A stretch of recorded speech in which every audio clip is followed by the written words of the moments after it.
The Diary of Thoughts, Part 24. We're All the Same Schmucks. A tribute to Lenny Bruce written by Carlos Pacheco, author. www.diaryofthoughts.com. It's obvious that this chapter is based on Lenny Bruce's story, namely a fragment of the movie Lenny with Dustin Hoffman, which I consider his best interpretation ever. This little sentence, "We're all the same schmucks," represents the reality of our lives as human beings, mostly the one related to our origins, basic instincts, and final destination. This sentence, independently of the way it is written, only means that we are all equal, we are all the same along with our virtues and mistakes. Lenny's words are reported to people placed at high political and social positions that don't forcibly translate they are better or worse than everybody else. As a matter of fact, people are occupying very senior posts in society that don't have the necessary formation, nor responsibility to manage other people's lives, as that position was acquired by mere social influences or the right contacts with the right people. One example about those situations is given through a TV series called Deadwood. This TV series gives the right picture about how local political and economical power was attributed to no matter whom, and depending on the contexts and conveniences of a minority that didn't have any problems in creating their law to maintain their supremacy. This series also translates the mentality that reigns even nowadays in the USA and other countries, as the foundations of democracy were based on attaining power by force. At least that TV series had the courage and honesty to put it on the screens. The different characters played on that series shows how similar people are, independently of their formation, education, principles and values, while their only goal is to get rich, no matter how and at what cost. I would call this series as the ultimate TV series denouncing hypocrisy, greed, corruption, the existing social conflicts within most simple people, and finally the human contradictions that are a constant in society, namely existing in every human being.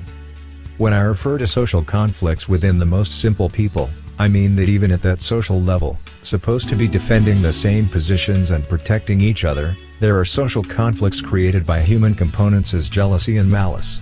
The different social levels don't interfere on the basic instincts of people, as these last ones are just presented by various forms of expression and behavior, depending on the education and formation of each one. Some people also find that the language used on this TV series is far out vulgar or obscene, but as I told you on part 18, about insults and compliments, this kind of language can have several meanings according to the way of proffering those same words. If we report ourselves to the year that concerns these Lenny's social sketches, we'll see the challenge that was made to Joseph McCarthy's regime, when black people along with Democrats were called communists.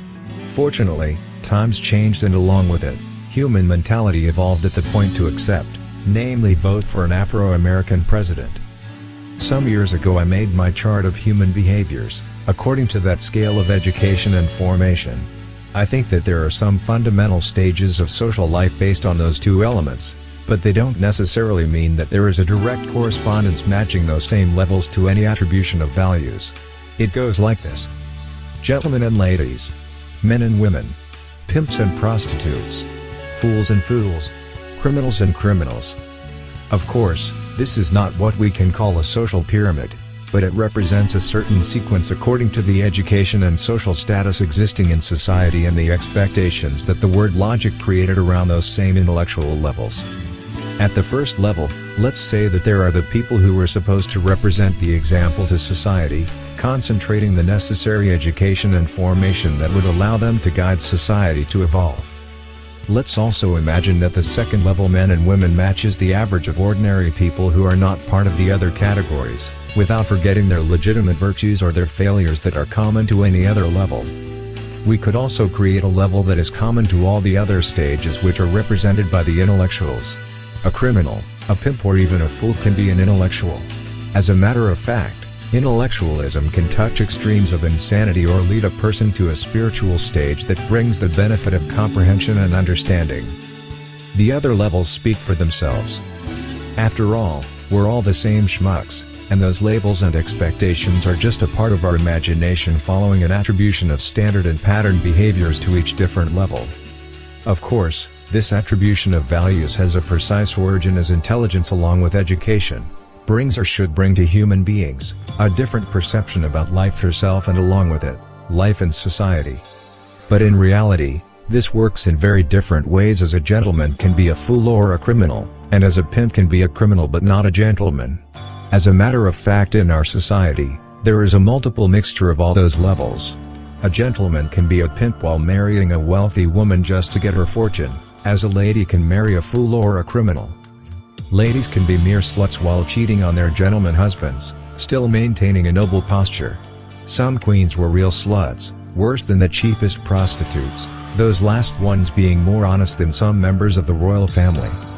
Some kings, even some ancient historical warriors as Alexander the Great, were homosexuals according to some books, and some who behaved like vulgar slobs. These last ones sometimes, or most of the times, far more intelligent and honest than their king.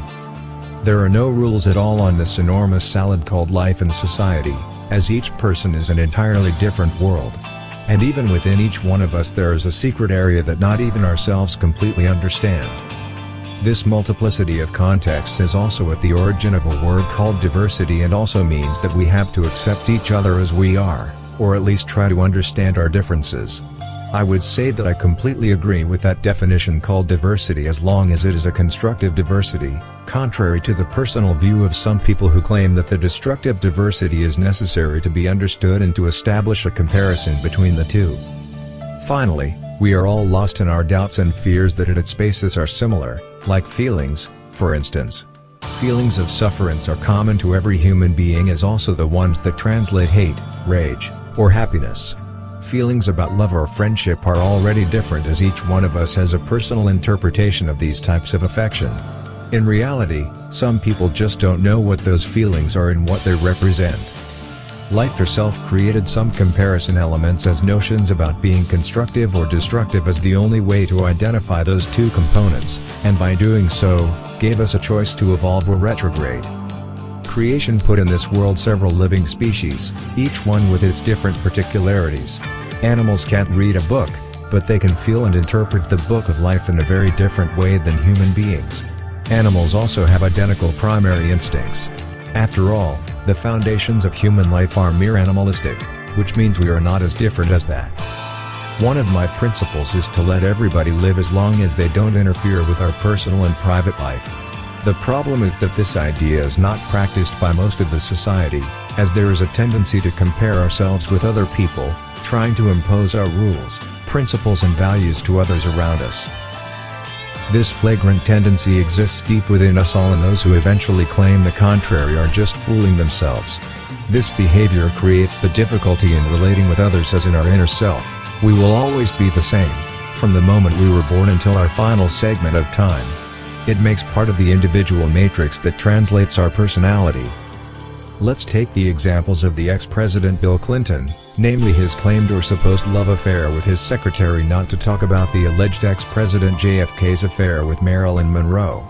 It's very clear that Bill Clinton and JFK are persons as any other one, with the same virtues and human failures that are common to any other person, meaning they're not perfect as no one else is. Due to patterns and standards imposed to society, judgments are made in a hypocritical way to defend false political and human principles and values, as the members of Congress are neither perfect. In fact, we'll find at the heart of the Congress, politicians that are criminals, pedophiles, even fools as any other human being living outside that political sphere. These examples match Lenny Bruce's acting about "we're all the same schmucks." The thing about Lenny is that, along with his extraordinary way to put facts on the table, those same facts were based on a reality that most of the people want to ignore or simply just don't know. That reality, our reality, is another common factor to all human beings. That's why some people prefer to ignore it. There are just some individuals who have enough courage and honesty to assume reality as it is presented to our eyes and lives, others just don't. People like Lenny Bruce are a necessity in society to wake up sleeping consciences that usually blame everybody else for their problems, still doing nothing to change something at an individual or collective level. Of course, society called him a fool, and finally his excessive consciousness led him to finish his life as a result of absorbing and capturing in a certain way all society's problems and contradictions. That's why I used to say that there are several Jesus Christs in this planet, under different forms and contexts, as society always crucifies the wrong people. Briefly, There is a common genetic formula that defines our species, the kind of matrix that we cannot avoid and condition our behaviors and reactions, meaning that definitely we're all the same schmucks. May God bless Lenny. The Diary of Thoughts, end of part 24, written by Carlos Pacheco. www.diaryofthoughts.com